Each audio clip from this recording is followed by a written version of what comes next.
Muchos creyentes están convencidos de que simplemente creer en Dios basta para estar preparados. Pero, ¿qué pasaría si les dijéramos que un alma puede pasar por la eternidad con el nombre de Jesús en sus labios y aún así encontrarse desprevenida? Este testimonio no es como otros, es una advertencia que concierne a toda nación, a todo cristiano, a toda alma que cree estar a salvo y no lo está. Si estás aquí, no es casualidad. Respira hondo. Quédate hasta el final y escucha cada palabra. Quizás descubras que Dios te ha elegido para despertar a otros antes de que sea demasiado tarde. Antes de empezar, escribe amén en los comentarios, suscríbete al canal ahora y activa las notificaciones. Cada día recibirás palabras vivas, visiones auténticas y mensajes que nadie se atreve a decir, pero que el cielo nos pide proclamar. No recuerdo la última vez que oré con el corazón, quizá de niña, cuando mi abuela me tomaba la mano antes de dormir y me hacía repetir mecánicamente el Padre Nuestro. Pero lo cierto es que Dios, en mi vida adulta, se había convertido en un eco, distante, débil, a veces molesto, una voz que sabía que estaba ahí, pero que había aprendido a ignorar con elegancia. Me llamo David, y cuando todo empezó, tenía 41 años, aunque en realidad me sentía como de 80. No por agotamiento físico, sino por esa fatiga que te consume por dentro sin que te des cuenta. Vivía en Houston, tenía una carrera estable en finanzas, una cuenta bancaria tranquilizadora y una casa en un barrio con los setos podados a la misma altura. Lo tenía todo, sí, menos una cosa, paz. Todos los días era la misma chaqueta, el mismo café, las mismas palabras para los clientes que se aferraban a mí como si fuera su profeta, su salvador. Pero ni siquiera creía en mi propia salvación, y mucho menos en la de ellos. Aún así, era bueno actuando. Conocía las fórmulas, las pausas adecuadas, las expresiones adecuadas. Pero al llegar a casa, el silencio era lo único que me respondía. Mi matrimonio se había convertido en una especie de contrato indefinido firmado por inercia. Mi esposa, Elena, me observaba cada vez menos, y yo hacía lo mismo. Nuestras palabras se habían vuelto logísticas: pagaste la luz, mañana llevaré a mi hijo al colegio. ¿Y mi hijo, qué podía decirle? Se estaba convirtiendo en un extraño con mi mismo apellido. Cuando intentaba hablar con él, su atención se concentraba en la pantalla de una tableta. No me odiaba, simplemente no me veía. Sin embargo, lo que más me perturbaba era lo que ocurría cada noche a las 3:03, siempre a esa hora, siempre el mismo sueño. Una habitación blanca y silenciosa con una silla en el centro. Sobre la silla, una Biblia, no estaba abierta ni cerrada, estaba allí, observándome. Sí, me observaba. Me acercaba, extendía la mano, y entonces el sueño se rompía como un cristal. Me despertaba empapado en sudor, con el corazón latiéndome como si hubiera estado corriendo. A veces lloraba sin saber por qué. No le conté a nadie sobre esas noches. ¿Qué sentido tendría? Pensarían que estaba teniendo una crisis nerviosa. Quizás era cierto. Después de todo, me pasaba los días fingiendo que todo estaba bajo control mientras sentía que el mundo se derrumbaba en mi interior. Una vez, mientras esperaba el ascensor, oí una frase en mi interior, como un susurro: te estás desvaneciendo poco a poco y no haces nada para detenerlo. Pero no había nadie a mi lado, solo mi reflejo. Entonces llegó el 11 de junio de 2025, el día en que el mundo empezó a temblar. Los mercados estaban histéricos, los gráficos parecían gritos silenciosos. Nadie entendía. Algunos hablaban de un colapso sistémico, otros de manipulación. Ya no escuchaba. Miré el monitor como se mira a un cadáver, sin reaccionar. Un compañero me preguntó si estaba bien. No respondí. Me levanté, tomé mi chaqueta y me fui sin despedirme. Caminé casi 20 minutos sin saber a dónde. La luz del sol me hacía daño en los ojos. Sentí un escalofrío bajo la piel, como si mi propio cuerpo se preparara para salir. Luego, el corazón, una punzada repentina e implacable. Me flaquearon las piernas, la acera se tambaleó, la realidad se dobló como papel mojado. En ese preciso instante, crudo y real, no pensé en mi esposa ni en mi hijo. Pensé en esa Biblia y en el hecho de que nunca la había abierto. Entonces todo se oscureció. No fue como un desmayo, fue algo más profundo, como si Dios finalmente hubiera decidido hablarme, pero ya no en un sueño.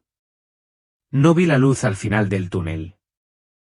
No oí el canto de los ángeles, ni una mano que me levantara suavemente. No, mi entrada al más allá fue como un colapso, un desgarro limpio y violento, como una caída de la realidad misma. Ya no estaba en mi cuerpo.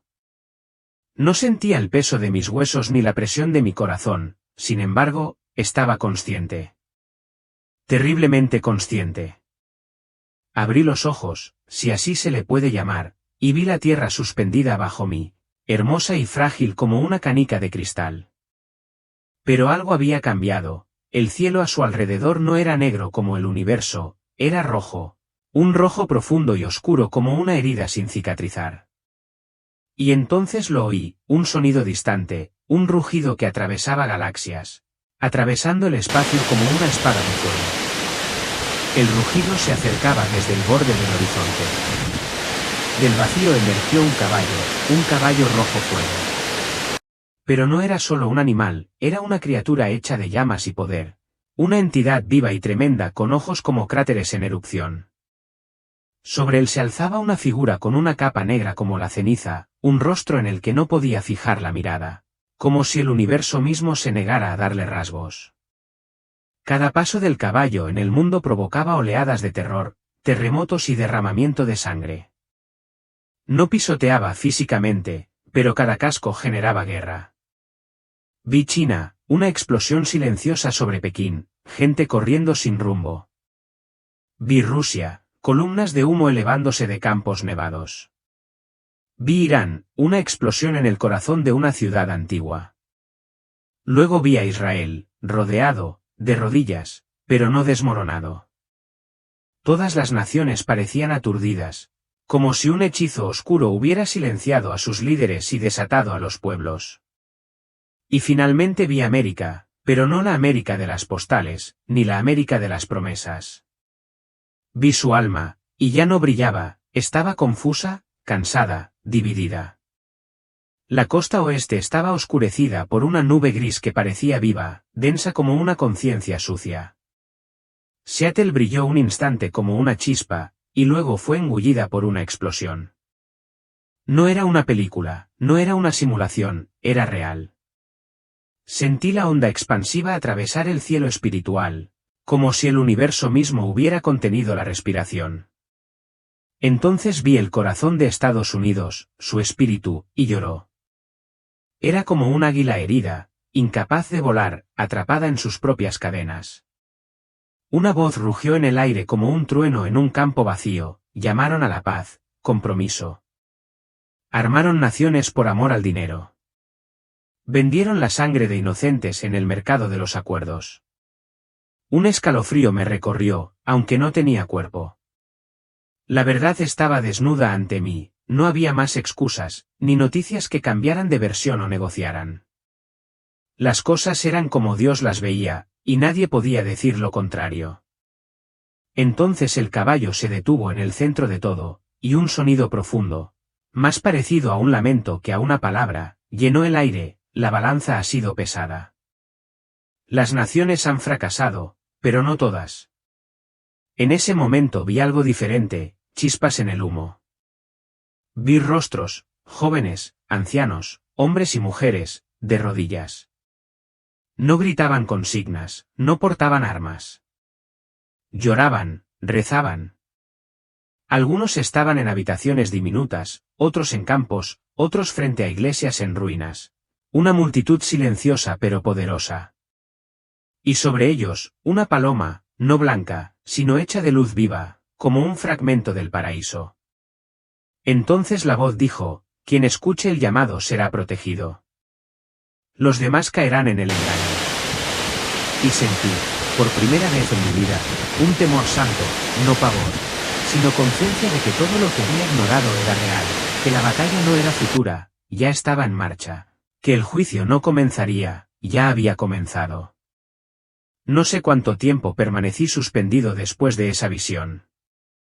El caballo rojo se había desvanecido como polvo de fuego, y yo flotaba en un espacio que parecía hecho de un silencio sólido, como si incluso el tiempo se hubiera detenido. Entonces algo cambió. Sentí una presión en mi mente, como si alguien abriera una puerta dentro de mí. De repente, me transporté a otro escenario. Me encontré en una enorme sala hecha completamente de cristal. Pude ver. Los rascacielos se reflejaban infinitamente, las pantallas digitales proyectaban valores, cifras, porcentajes, siglas conocidas, Nasdaq, Dow, S&P 500. Lo sabía todo. Era el corazón del sistema económico mundial, pero no latía, temblaba. Una voz, serena pero solemne, dijo, miren lo que los hombres han adorado. Y entonces vi, detrás de cada transacción, de cada inversión, de cada profeta, se escondía un altar invisible. Hombres de traje se arrodillaban no para rezar, sino para recibir. El Dios al que servían no tenía ojos ni manos, pero brillaba como el oro y devoraba como el fuego.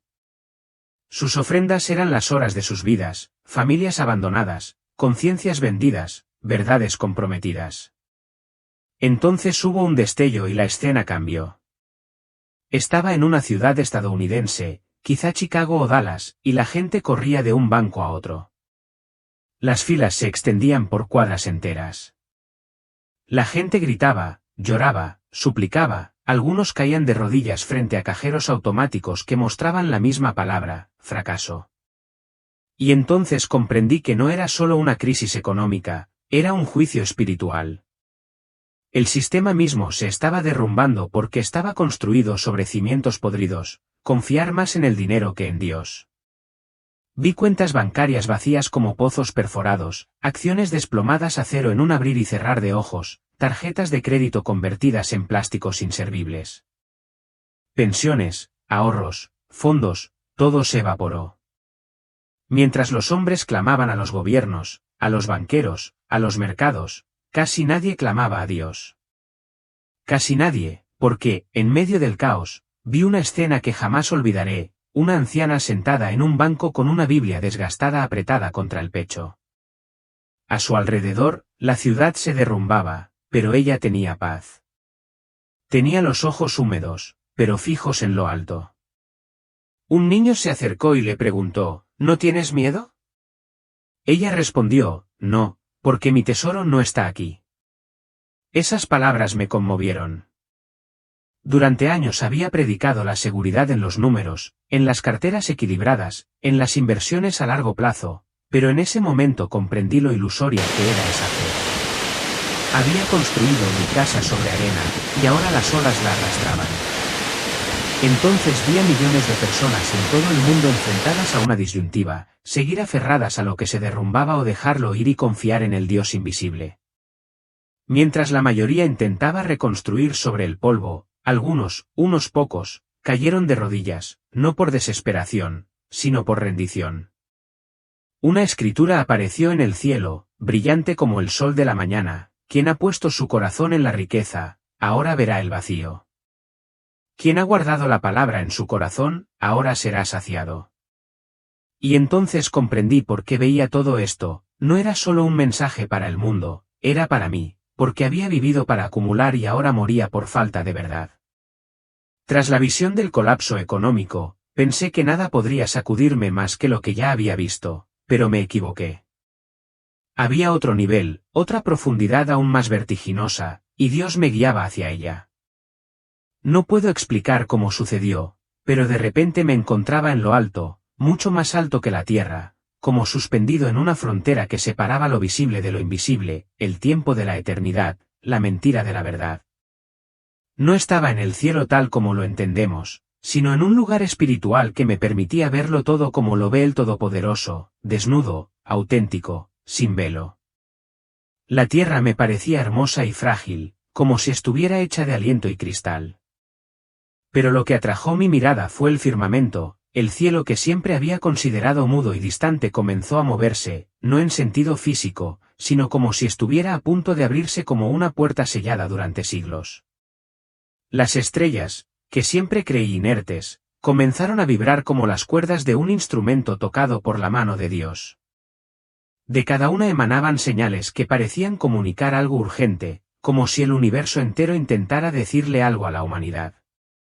Entonces lo vi, el sol, que hasta ese momento había brillado inmóvil como un guardián silencioso, palideció de repente.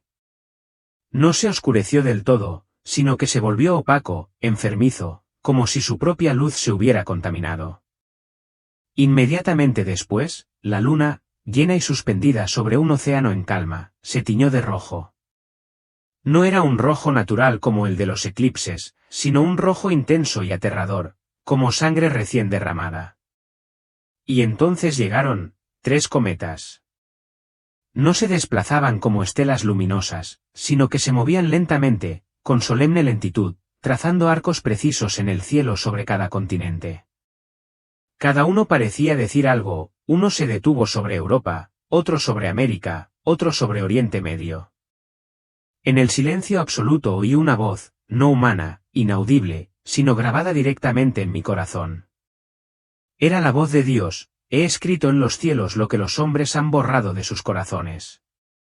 Inmediatamente después, una cruz de luz apareció en el cielo sobre el desierto de Oriente Medio. No era simbólica ni abstracta, era viva, real, palpitante, hecha de la misma sustancia que el día de la creación. En el centro de esa cruz brillaba un punto dorado e incandescente, del cual irradiaban ondas de verdad, trascendiendo todas las fronteras humanas, todas las religiones, todos los idiomas, todas las culturas. Nadie quedó excluido. Las naciones recibieron un mensaje personal, claro e innegable, como si cada pueblo fuera interrogado personalmente por su creador. A América se le dirigió una palabra que me conmovió profundamente: te he bendecido, te he protegido, te he exaltado, pero has olvidado tu fundamento. Preferiste la autonomía a la dependencia, la política al arrepentimiento, la libertad sin verdad. Ahora te llamo una vez más, escúchame, regresa a mí. Sentí que se me desgarraba el corazón porque esa voz no era amenazante, sino dolorosa. No era el llanto de un rey furioso, sino el llanto de un padre traicionado. En ese momento vi multitudes enteras alzando la vista. Algunos se arrodillaron, dominados por una adoración espontánea e incontrolable, otros se cubrieron el rostro como si esa luz expusiera cada mentira. Empresarios, niños, soldados, personas sin hogar, líderes religiosos, cada uno estaba solo ante la verdad eterna.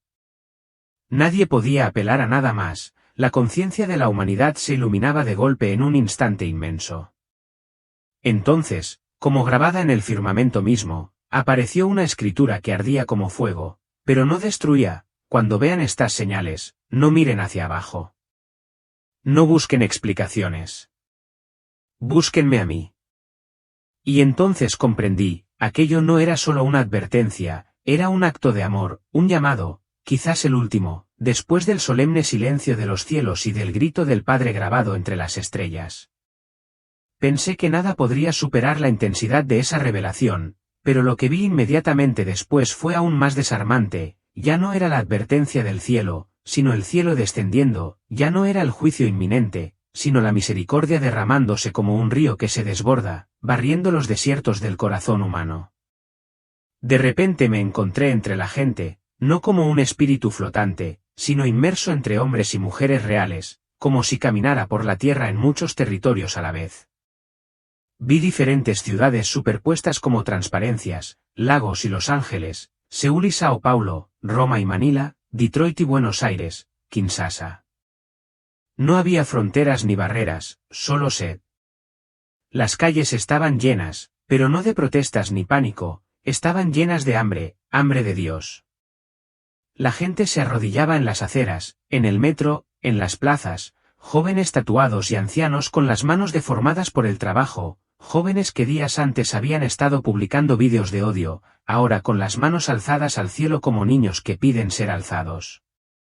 Y entonces llegó el fuego, pero no era fuego que consumiera, no era destrucción. Era el Espíritu.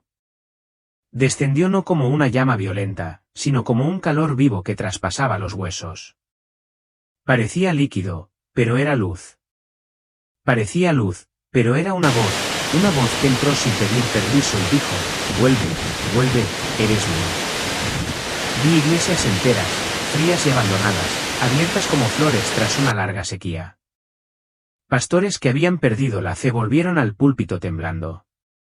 Mujeres que habían sido maltratadas, marginadas, olvidadas, ahora profetizaban con lágrimas en los ojos. Jóvenes que habían hecho del nihilismo su religión ahora clamaban: Jesús es real. Jesús está vivo. Las lágrimas caían como lluvia, pero no era tristeza, era purificación, era renacimiento. Y yo, que había estado ciego durante años, que había considerado la fe un cuento de hadas para mentes débiles, también lloré, no como espectador, sino como hijo pródigo. Entonces vi lugares que el mundo jamás habría considerado: cárceles, manicomios, burdeles, campos de refugiados, aldeas olvidadas, y allí el despertar fue aún más fuerte, porque donde la desesperación había calado más hondo, el espíritu encontró más espacio que llenar. Los últimos se convirtieron en los primeros, los despreciados en los portadores de gloria. Nos observan, nos acompañan, rezan por nosotros. No están lejos, están justo al otro lado de un velo tan fino como un aliento. Entonces vi algo que me rompió el corazón y me lo recompuso al instante. David no estaba solo. A su alrededor estaban los animales que teníamos juntos: Toby, nuestro primer perro, el que dormía a los pies de la cama y del que nos despedimos demasiado rápido. Luego estaba el gato de mi madre, el que David odiaba al principio, pero que con el tiempo me seguía a todas partes como una sombra. Todos estaban allí, serenos.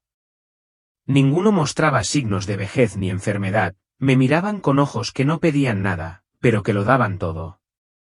Jesús volvió a hablar, y sus palabras fueron como una bomba en una herida que había aprendido a ignorar: en mi reino, nada que haya sido amado con un corazón puro se perderá. Todo vínculo santificado por el amor revivirá. No será un recuerdo, será una realidad. En ese momento comprendí: la muerte no es un corte sino un paso, el tiempo no destruye lo vivido en verdad, y el anhelo que había sentido durante tanto tiempo no era una locura sino un llamado a casa. David no me había abandonado, me esperaba, y con él, cada muestra de amor que Dios me había concedido en vida. Cuando llegara mi hora, no caminaría en la oscuridad, correría a los brazos de quienes ya me habían preparado un lugar. Y Max, si subía antes que yo, estaría allí a su lado, viéndome llegar, moviendo la cola como siempre hacía cuando me veía entrar por la puerta. Por primera vez en años, sentí que una esperanza nacía en mí, no era una ilusión, sino una certeza. Comprendí que el cielo no es un lugar abstracto para almas errantes, es el hogar que el amor construye en la eternidad. No puedo describir el momento exacto en que la luz comenzó a desvanecerse. Fue como un lento desvanecimiento de la eternidad, como si ese lugar fuera del tiempo se disolviera, no para alejarme, sino para devolverme al mundo. No había miedo ni angustia, solo una llamada dulce, delicada, pero inexorable. Oí mi nombre pronunciado una vez más: Isabel, con tanta intensidad que me hizo temblar. No era solo un nombre, era una misión, un llamado, una responsabilidad. Jesús me estaba confiando algo, y lo entendí incluso antes de que lo dijera. No todos están listos para entender, me dijo, pero tú has visto, y lo que has visto no puede callarse. A tu regreso, cuéntalo. No intentes convencer, sino recordar. Recuerda a los demás lo que el mundo ha olvidado, que toda criatura es preciosa, y que ningún lazo de amor, ni siquiera el más silencioso, se desperdiciará jamás. Entonces, repentino y agudo como un viento invernal, llegó el dolor.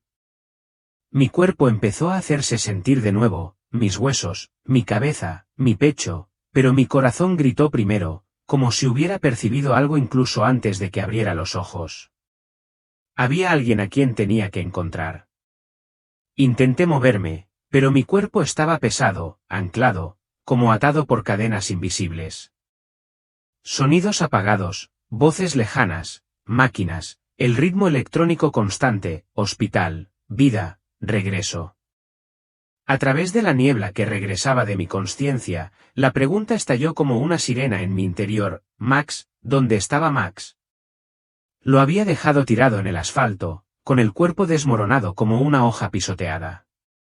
Había experimentado algo eterno, pero él seguía allí, en la fragilidad de su carne. En los días siguientes, mi mente estaba fija en él. Cada médico que entraba en la habitación, cada enfermera que ajustaba las vías intravenosas, cada sonido en el pasillo, solo oía su nombre: Max. Una vecina, una mujer de pocas palabras y amante de las flores, vino a visitarme después de unos días. Había llevado a Max a la clínica en cuanto la ambulancia me llevó.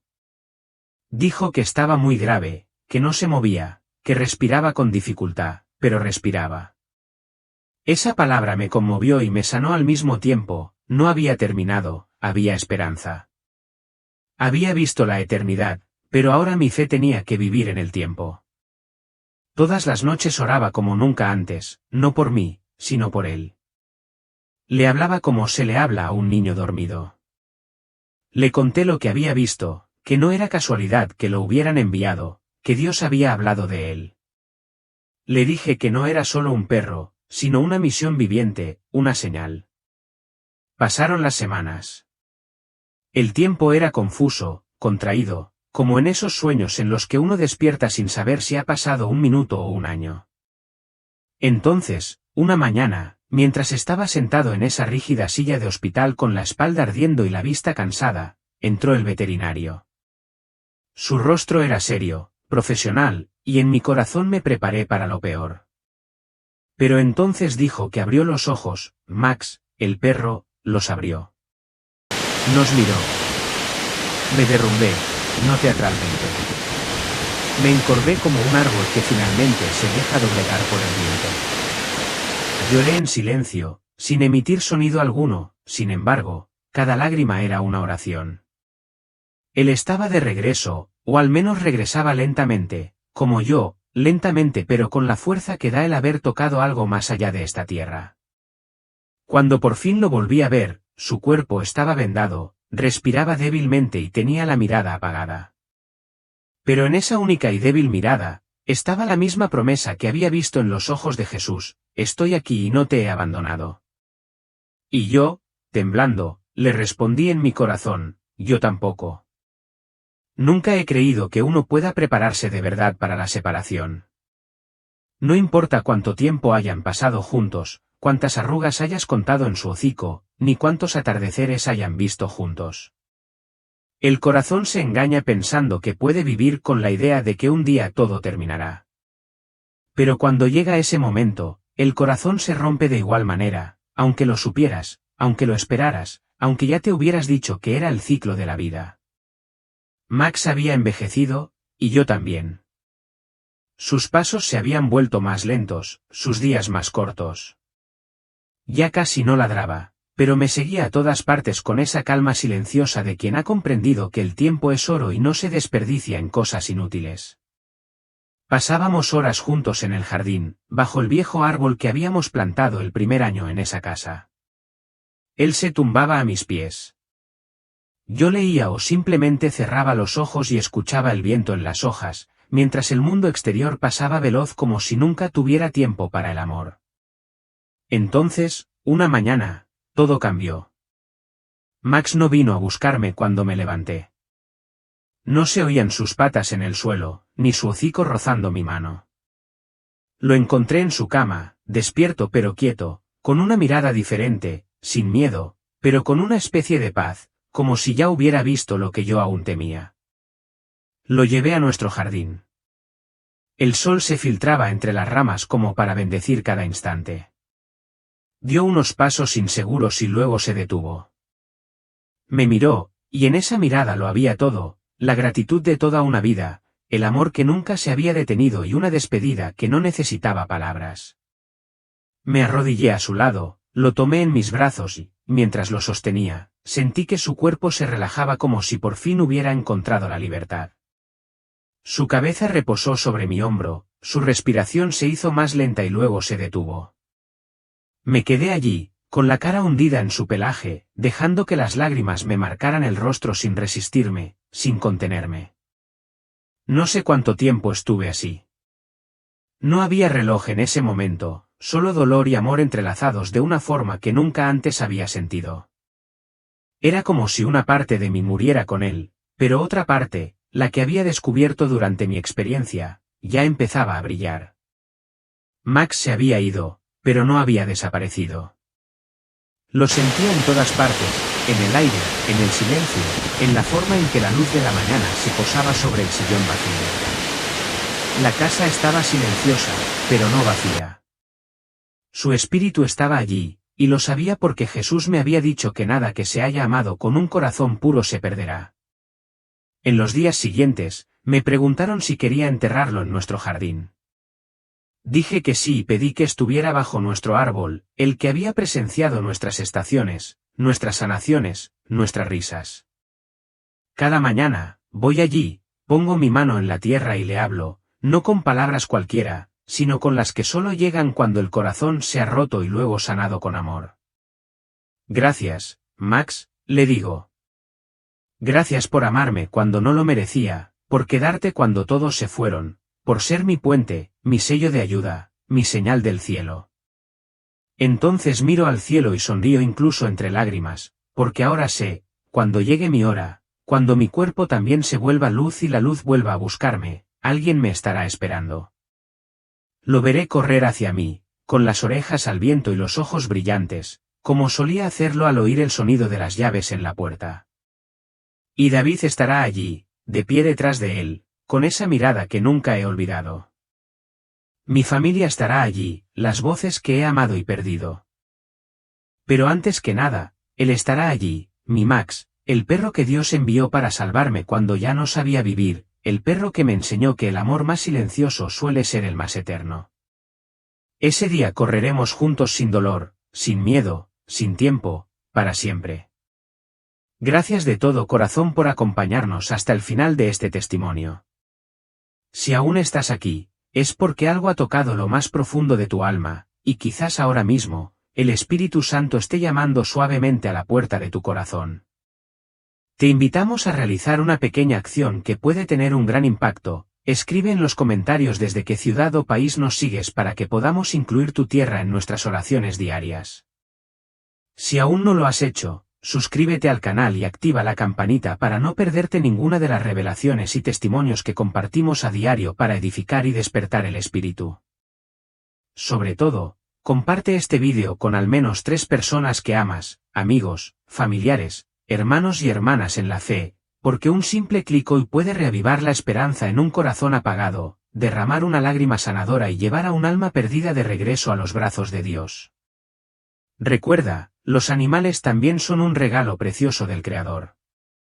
No son simples criaturas, sino compañeros de viaje, mensajeros silenciosos, a veces incluso ángeles disfrazados. Ámalos, respétalos, protégelos, porque cada ser que respira fue creado con amor por aquel que creó el cielo y la tierra. A menudo, es a través del amor puro y fiel de un animal que Dios puede hablarnos cuando nadie más puede. Que el Señor te bendiga y te guíe en tu camino, iluminando cada paso con su verdad, su paz y su amor, siempre.